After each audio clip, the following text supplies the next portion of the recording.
Lightbearers, Treasure in Fragile Vessels. Take 1, by Elliot Dillon. Speaker, Chapter 16. Taking a break from the cities, the two traveled to an area of the land which was mostly filled with farmland and country neighborhoods. Without much need for accounting by the farmers, Elijah took on most of the work, earning their keep as he helped with the daily chores. While Jean remained inside with the children and wife, talking of the source's love, Elijah worked with the husband from sunup to sundown. After their second night at one family's home, Elijah collapsed on his bed, unable to even lift his head as Jean walked into the room. Lifting his head for him, she gave him a look like, "You okay?" "I'm so tired." She smiled as she wrote a message. "I'm proud of you. You're being an excellent witness to Harold." Hearing that he was being a witness to the farmer, who hadn't spoken to him except to receive his next task, confused him. "How am I witnessing?" "His wife told me he has a bad opinion of believers, but that his heart has been softened through seeing your hard work. Seeing you do things you've never done before without complaining, and with a conscientious work ethic, has made him see not all believers are the same. You've made the source very proud." He still wasn't sure how his working on the farm was doing any service to the source, but he was glad it was giving Jean time to discuss the light with the family. By being here, having personal time with them, we can learn of their needs, sorrows, and trials. And by cooperating in their burdens, by sharing their afflictions, we can comfort their distresses, relieve their soul hunger, and win their hearts to the source. The source wants us to silence the ignorance of those around us through doing good. He wants us to honor all people, love our brothers, fear him, and honor him through our actions and words. You are in doing that with Harold, and though you might not notice a change, you are planting a seed which the source can bring to bloom someday. Not always when we talk to people will we see them accept the source. Sometimes we are just sowing the seeds he has given us, or watering the plant with the liquid he's blessed us to share. Other times, we may reap the harvest others have worked to plant, and the source is prepared. But all work is meaningful, and has the purpose of bringing each of us closer to the source and knowing him for ourselves. The next morning, he wasn't sure of the good he was doing as he headed out to the field to work with Harold.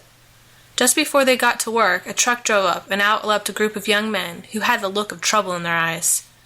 "What are you doing here?" asked Harold gruffly. "We hear you got some guests," replied the oldest of the boys. He looked to be in his early 20s and had a scar on his face, which Elijah wouldn't have doubted might have come from a bar fight. "And that you've been putting them to work. Now why would you make them waste their time like that when you know you're just going to have to lose your farm to our family?" "I haven't lost it yet, and I'm not going to give it up without a fight." "The fight's over, old man. Just take your family and leave." As one of the young men stepped toward Harold, Elijah stepped in between them. Noticing the youth for the first time, the main speaker of the group commented on his presence. "I don't remember you having a son this old. Is this your guest?"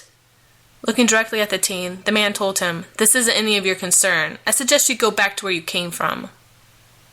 Knowing it was best not to engage people like this, Elijah kept silent as he stared back at the man in the most non-threatening manner. "We're just trying to go about our work," replied Elijah after a moment. "If you have said all you wanted, we'd like to get back to it." The young man looked ready to pounce on him, but before he could, one of his partners tapped his shoulder.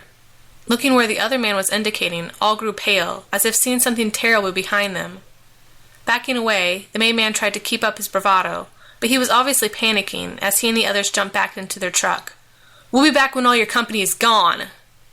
With that, their truck drove away, leaving a billowing cloud of dust in their wake. Turning back where they had been staring, Elijah saw nothing that might have caused them to react in that manner. I wonder what that was all about. Harold didn't seem to know either, but as they both had a lot to do, they got to work without any further thought for it. That night, as Elijah got ready for bed, Jean wrote to him, "I saw you talking with the Lawrence boys." "Who?" "Gracie says they are the sons of the farmer down the road, and they are always causing trouble on this farm, in hopes Harold will give up the land so their father can buy it. They looked ready to fight you." "Yeah, but then they just ran off. It was weird." "You didn't see them?" "See who?"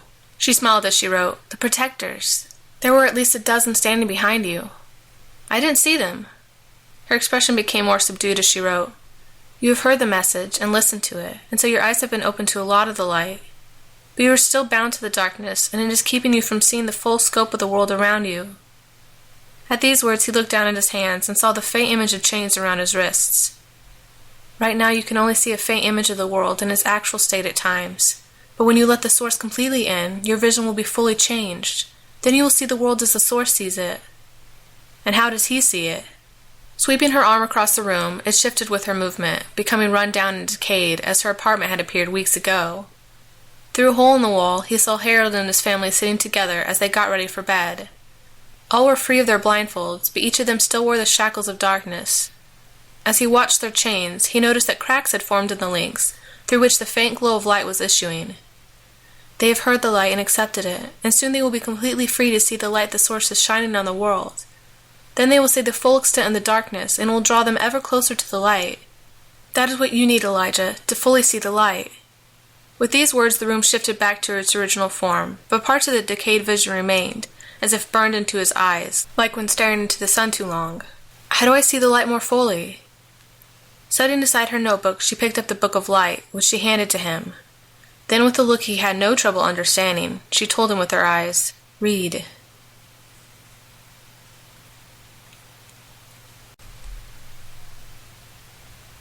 Dreamer, Chapter 12. They cannot reach the next spot before nightfall, so had to make camp for the night. In the middle of the night, before he could even drift off to sleep, they were startled by the sound of screaming. "Someone's in danger," stated Noah as she got up as if to run off toward the sound. Grabbing her arm, Bob stopped her as he said, "Don't! It's too dangerous. Life is dangerous, but that doesn't mean we shouldn't do something right because of it." Pulling out of his grip, she headed toward the sound. Not wanting her to go alone, both boys followed after. What they found was not someone in distress, but a group of revelers who were laughing as they danced around a campfire. None of them seemed to notice as a set of chains rattled from their arms and legs, nor did they seem to see the group of night marchers, which were hunched around them, crouching in the shadows just outside the campfire's light. One of the creatures licked its lips hungrily as another bared its teeth, which gleamed like metal spikes in the flame's light. Grabbing her arm again, Bob stopped Noah as she started toward the partiers. "Don't! They need their chains broken. No, it won't matter whether you break them or not. They've already made their decision." She frowned as she told him, "You know if they had made their decision, those chains wouldn't be there. I have to save them." It was Ezekiel's turn to grab her arm as he said, "But the night marchers!" She looked back at them, casting an expression at the monsters as if she thought of them as nothing more than a murder of bothersome crows. "If they attack, I'll fight them off. But aren't you scared of them?" The answer seemed simple to him, but as usual, she responded the opposite of how he thought as she said, "I have nothing to fear as long as I have this." Holding up the sword, she seemed to think it should instill confidence in him, but all it did was make him more worried as he noted how most of the sword's pieces did not match, so that there were gaps and shifts. There was no way that thing should cut anything, but as she headed into the clearing, she proved him wrong as the sword cut apart the chains, which he noted it did with somewhat of a struggle. "You should help her," stated Ezekiel as he looked back at the larger teen. Though Bob had his sword drawn, he did not look ready to use it as he looked at the night marchers as nervously as Ezekiel did. "No, I think she's got it." While Noah's blade was made up of several blades, Bob's was one single blade, which glowed with a faint light. The light seemed to dim further as the teen watched Noah work without making a move to help her. "This isn't right," grumbled Ezekiel as he stepped out into the clearing to join the girl. "What are you doing?" he heard one of the revelers call to Noah as she cut at another one of their chains, which broke away after 2 or 3 hits. "I'm saving you from the darkness," replied Noah as she pointed to the night marchers outside the line of light. As she tried to bring the group's attention to the creatures, they hissed at the girl as they started to rise, looking as large as bears as they glared at her. "Noah, I think we should go." Backing toward the girl, he motioned for her to come with him, but she would not move. "Please, come into the light," pleaded the girl. "It's the only way to be free." "We are free," stated another party-goer, whose limbs were still clasped in chains.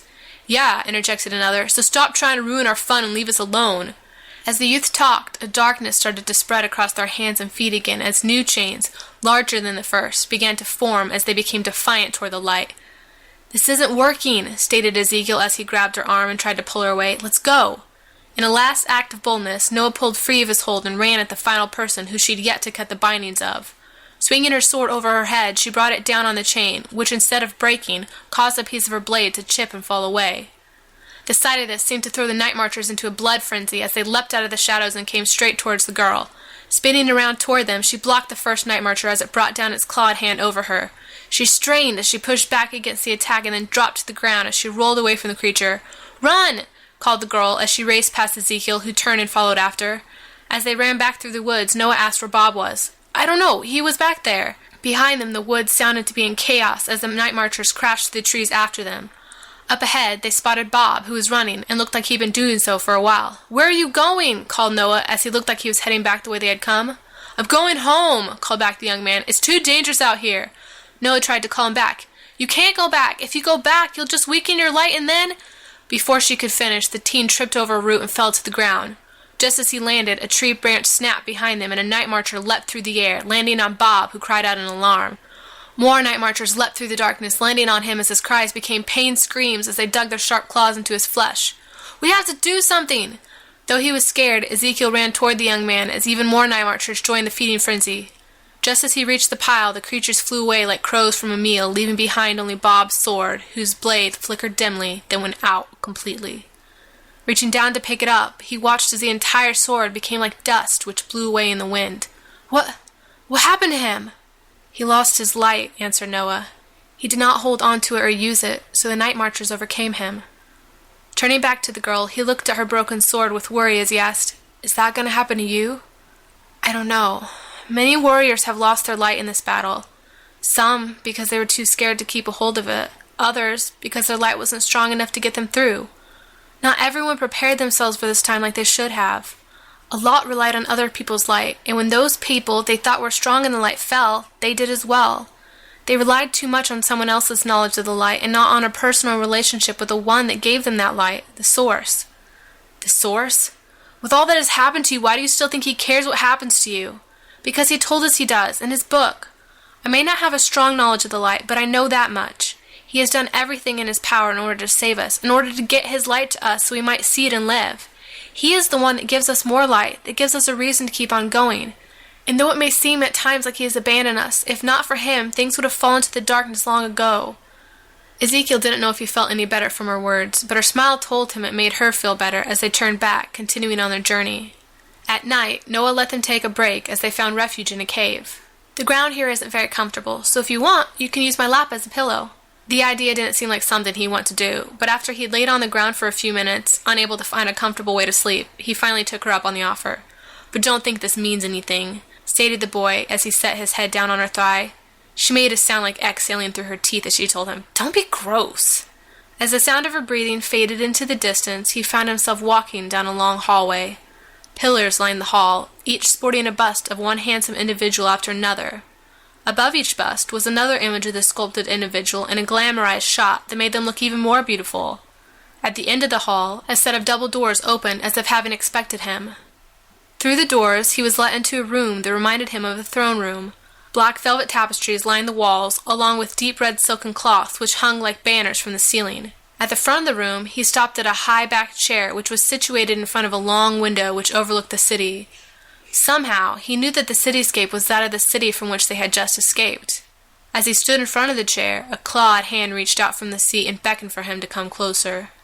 Doing so, he knelt down beside the chair as he bowed his head to the ground. Once he felt the hand touch the top of his head. From the chair, a voice whispered in a way that sounded like a mixture of raspy breathing and growling. He could not understand the words, but responded as though he had, as he rose to his feet. Without casting a look at the creature in the chair, he turned and started back out the doors. He had his orders. It was time he brought her home. Ezekiel woke up shivering and was unsure why, as Noah had started a fire. She was knelt in front of it and looked at him as she motioned for him to come over. "I noticed you were cold." "Thanks." "What did you dream about? It sounded really bad. Did you have another one of your nightmares?" "Another one? Oh, why are you talking as if you know what goes on with my dreams?" The question came out sharper than he'd meant it, and he regretted his tone as her usually chipper demeanor became dimmed. "I'm sorry. I guess I shouldn't talk that way. There was another dreamer before you, who I traveled with. He had terrible nightmares and would wake up in the middle of the night cold and screaming. I guess you're not him, so I shouldn't treat you like him." Remembering Bob's warning, he apologized as he said, "I heard a little about him. I'm sorry he betrayed you. I won't." She smiled, but there was pain in it as she told him, "Now don't make promises you're not sure you can keep." He wanted to insist that he could keep it, but honestly, he didn't know. Why did anyone betray the ones they cared about? He didn't even know Noah that well, which increased his chances of letting her down. No one was perfect, and eventually everyone let you down. Noah seemed to have learned the same lesson as she said, "People let you down. What you have to decide when that happens is whether you're going to remain down where they left you, or are you going to pick yourself up again?" The phrase sounded familiar, but he was not sure where he'd heard it, as he asked her where she had. I don't know. It was just something my dreamer used to say. She smiled proudly as she said, he was super smart like that, and brave, and... The memory of him seemed to pain her as she stopped to stare at the fire. Unsure of what to do, he just sat there with her, staring into the fire as he did his best to forget the feeling that had come with his latest dream. A feeling of evil and impending doom. Speaker, Chapter 17. Elijah hadn't expected the attack. He had been watching the crowd as usual, making sure that he did not see the bloodlust in anyone's eyes. But he had not expected the reaction from her. Before he could do anything, the elderly lady had stepped up to Jean and slapped her full across the face. "How dare you say such things?" chided the older woman. "You should be ashamed." They had left the farmland long ago, heading back to more populated suburban areas. First thing Jean had done when they had entered the area was find the closest light sanctum. There she had taken up her usual spot in the foyer, where she made her hand gesture to catch people's attention. After only speaking a short while, she had received the slap, which made Elijah move toward her protectedly. "Ashamed of what, ma'am?" inquired Jean. "I only speak the words the source has given me. If you think the words that I speak are not of the light, then show me in the book my error. But I tell you, even now, people do not listen to the light they have, but twist it to suit their own desires, turning it into darkness by their actions. They will only hear those who speak in accordance with that darkness, and have turned the source's light into mere myths and fables in the eyes of those outside the sanctums." "You are the one in darkness," retorted the woman angrily. "Your kind is only ruining the peace that we are trying to obtain. Why won't you just stop this babble and get with the picture? Even while you call peace, the world is falling deeper and deeper into chaos and darkness. If you do not realize that, you will not realize when the time comes. You will not escape the judgment of the source." Turning to the rest of the crowd, Jean called out to them, "This is not the time to turn a blind eye to darkness, but to call it out. We are to hate and reprove it, while showing pity and tenderness to those trapped in it. Our goal is to grow in the light, so we might better perceive darkness and have a disapproval of it. You think I am being severe, but I am not. The source has patience and love for erring ones, but those who show a tolerance to error only make the person sink deeper into darkness, so they do not see their need for change, and will turn against any reproof from others." Looking toward the woman who had hit her, she said, "Those who show tolerance toward the darkness will soon be swept into it themselves. They will excuse that which the source condemns, and after time they will become blinded to what is light and what is not. They will condemn the ones they should have approved, and will show leniency to those the source condemns. Then they will commit greater darkness by being harsh to those the source approves." Elijah could tell by the woman's face that she was hearing Jean's words as saying the source was disapproving of her. Sensing the attack this time, before it came, he grabbed the woman's arm, before she could strike Jean again. Giving the young woman the most hateful look he'd ever seen, the woman practically spat her words as she said, "You are the one who is disapproved by the source. You are the one who's going to be judged for your actions. My conscience is clear." "I wish that were the case, ma'am, but if you continue in this path, you will see the road you have chosen is the one of destruction and ruin. Sow righteousness for yourselves, so you might reap the fruit of unfailing love. Now is the time to seek the Lord, till he comes and showers us with his righteousness. But if you have planted only wickedness, you will reap only darkness. Those who have eaten the fruit of deception do not care for the source's help, because they have depended on their own strength or the strength of others." Above her the crowd watched as a person of light walked to a tree of darkness. Taking a hold of the fruit, the person bit in. As they did, darkness began to seep into them. Taking more fruit, they began to share it with others, as more beings were filled with darkness. Soon the beings of darkness were taking access to a tree with fruit that glowed, as they tried to plant seeds of darkness in its place. If we continue to do this, the source will allow our enemies to triumph over us, and destruction will come to our cities. Then when the day comes when his light returns, everyone we hold dear will be destroyed." Raising her hands as the images of the impending doom appeared behind her, she declared, "This generation comes near me with their mouth and honors me with their lips, but their hearts are far from me. Their worship of me is based on human traditions and teachings, but not on my words or my teachings. And because they have chosen their path over my own, I will leave them to the destruction they have chosen. Then they will see their wisdom fade away and their intelligence vanish, but by then it will be too late. You say you do not need the full tablets because one is a burden, but it seems more of a burden to not covet, or to honor my parents by putting their needs above my own. Even not being able to commit adultery can be a burden for some, yet these tablets continue to be spoken of in the sanctums. Why would this commandment about a day be more burdensome than those other ones, so that the source would feel the need to change it? It would be easier for people if he took away the tablet to not lie, and yet it remains. Why would changing the day to another make it less of a burden? You're not understanding, called out someone in the crowd. I am not understanding because it makes no sense, no matter how you justify it. Either way, you have to take time out of your schedule to spend time with the Source and go through the motions of worshiping Him. If it doesn't even matter which day we spend time with Him, why do we even bother worshiping Him at all? I will tell you why. Because He is our Creator, and this tablet was given to remind us of that. It is the day He selected to set aside time to spend with Him. And if He never changes, neither would His day. Sensing the crowd had grown against them, Elijah pulled Jean away before anyone else could make an attack. Once safe, they stopped as Elijah took a moment to inspect his companion's face. The woman had been wearing a ring, and in her force had sliced the jewel across Jean's face. Besides the cut, her cheek was red, indicating with what force and vehemence the woman had slapped her. Noticing tears forming in the girl's eyes, Elijah told her he'd get some ice. Pulling him back, she shook her head as she wrote, "It is not the slap that hurts me, but the fact she has turned her heart from the Source. To think of the pain the Source feels at their rejection, and then the hopelessness they will feel when they realize their error. It is almost too much to bear." Realizing that she was crying on the people's behalf and not her own made Elijah realize all the more how far he was from being the person the Source wanted him to be. While she wanted them to come to the light, he wanted the Source to rain down fire on the woman who had hit Jean as a sign of all of his power and the validity of her message. "How did you become like this?" His question confused her, so he rephrased it. "I don't know much about you other than what you were going to college for, and that you're super smart and skipped ahead in high school. What's your story?" Finding a comfortable place to sit down, she started out with a child sketch of her family. "My dad was a college biology professor, very into science, very logic-oriented. My mother was a math theorist, so she was a little more free-thinking than my father, but still very into the theories of men." "You're like from Genius Crop." She laughed with a shrug. "It wasn't until I was in college that I really heard about the Source.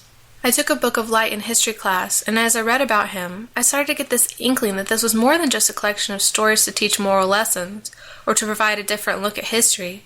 There was a power in it I had never experienced before.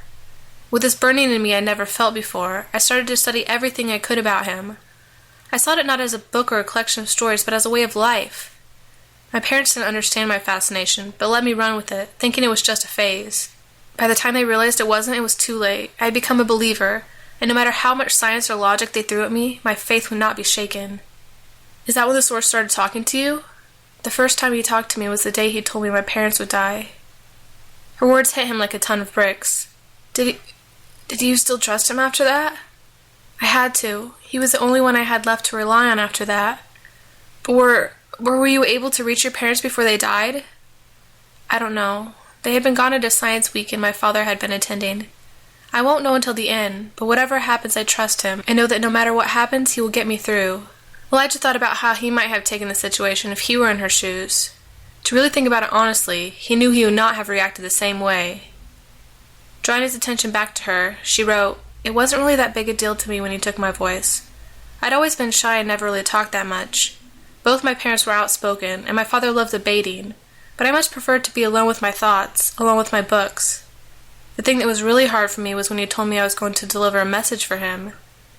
Not always to one person, but sometimes to crowds. That's why he brought me you." "Me?" She smiled. "You're my support." He read her words over again after he'd read them the first time.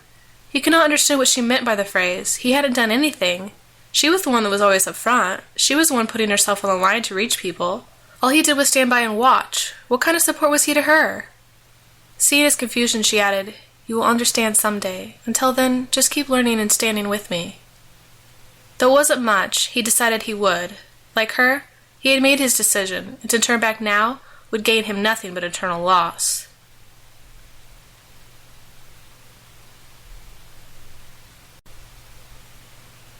Gazer, Chapter 13. "You just don't get it!" Jeremiah was beyond frustrated as he argued with Lot a day later. They had abandoned the car midway through the last day and had been walking through the woods ever since.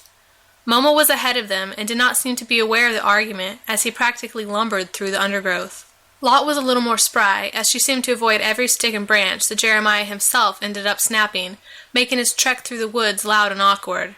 "I want to go home," continued the teen. "This isn't my time. This isn't my world." "But this is your world." "But it's really not. Things are different here. I might as well be on a different planet with all the crazy things I've seen. What even are the Oni and Tengu? She started to look toward Momo, as she always did before answering his question, but he called for her to stop before she could. Is there something you're keeping from me? Why can't I go home? I found a portal, but I wasn't able to go through. What aren't you telling me? Listen, Jerry, it's Jeremiah. I'm sorry. We're really not trying to keep you from heading home, but like I told you earlier, you can't go home yet. Why not? I can't really explain it. He started to snap at her, but she cut him off. Not because I don't want to, but because I don't understand it. But trust me, we'll get you home. He wanted to tell her he didn't believe that he didn't trust to stay one more moment with a not-so-ex-thief and her mysterious goon. But all he could do was make a huffing sound as he trod past her, breaking every stray branch in half as he made his way past Momo. "Be careful!" called Lot, which made him all the more annoyed. Before he had a chance to snap back a retort, he felt the ground shift beneath his feet and felt himself sliding down the side of a dirt and debris-filled hill. As he plummeted down, his body felt as if it were hitting every rock and twig as he was stabbed, prodded, and beaten on every side. By the time he reached the bottom, he was sure he had died, if not for the great pain he was in. Above him, he heard something sliding down after him and wondered in alarm if it was a rock barreling down to finish him off. Moving his eyes only, he found Lot coming down the side, as if she weren't aboard and was just out on a ski trip with her prep school friends. As she gracefully landed beside him, he heard another sound and looked past her to see Momo tumbling down after her. Though skilled in hand-to-hand combat, the man was obviously not that great on his feet. "Are you okay?" asked Lot. As he groaned with the pain he was feeling, she slid her hands over his body, checking for any broken bones or blood. "Oh, good. You're fine." "What do you mean I'm fine? I just fell down a cliff." His words seemed to amuse her as she held back a laugh. "I wouldn't exactly call that a cliff." It sure felt like one. While she helped him up, Momo tumbled to a stop beside them. Dusting himself off, the large man looked almost ridiculous with the different sticks and leaves jutting out of his wardrobe. After Lot had finished helping Jeremiah, she turned her attention to the helmeted man as she fussed over him. "Look at what that mean old root did to your jacket. It ripped almost clear through your leather." While the two lovebirds were distracted with each other, Jeremiah decided he'd had enough. Even if he had to go it alone, he was not going to stay with him one moment longer. Taking another step, he found the ground to again give way as his foot dropped into a hole. Letting out a string of expletives, he asked the heavens why this kept happening to him. "Don't move," instructed Lot as she slowly moved toward him. "I think you've just stepped into an old mine shaft. This area is filled with sinkholes." Making sure not to fall in with him, she carefully got down on all fours and crawled to him as she tied a rope around his waist, then crawled back to Momo. Together the two pulled him out, where she checked his legs to make sure he hadn't cut or broken anything. "You were really lucky," she mused. She found nothing to cause her any worry. "But let's let Momo go ahead for now. He's better at charting out the safest course." Though he didn't want to, Jeremiah begrudgingly agreed to let Momo lead, as he decided he'd run away later, when it was safer.